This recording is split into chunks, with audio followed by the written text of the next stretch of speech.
brincadeira, não. Os pensamentos e os golpes têm que ser rápidos. O Kung Fu é uma luta chinesa, mas sempre chamou a atenção de muitos brasileiros. Eu acho legal os movimentos. A gente começou a fazer agora há pouco tempo. É legal, são coisas que a gente não vê todo dia, né? A gente vê coisa em filme, mas nem em filme chega a ser tão sério e tão empolgante quanto aqui. As lutas fazem parte de uma seletiva para o Campeonato Paulista de Kung Fu, um evento marcado para o final de junho em São Paulo.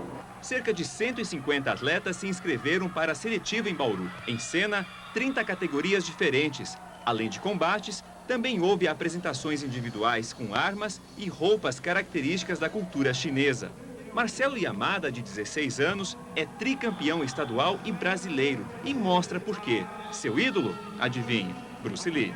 Acho que ele é o que me incentivou mais e que incentiva várias pessoas aí a entrar no Kung Fu. Por quê? Porque ele é um mastro, né? O cara domina o Kung Fu. Kung Fu não é só para atletas masculinos, não. Ana Cláudia ganhou o interestadual em 2001 e já começa a se destacar, principalmente com as correntes.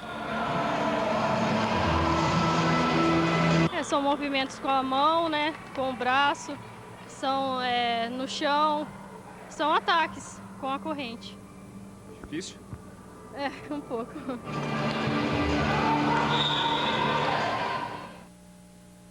A equipe da Associação Garra de Bauru foi a campeã da seletiva com 31 medalhas de ouro.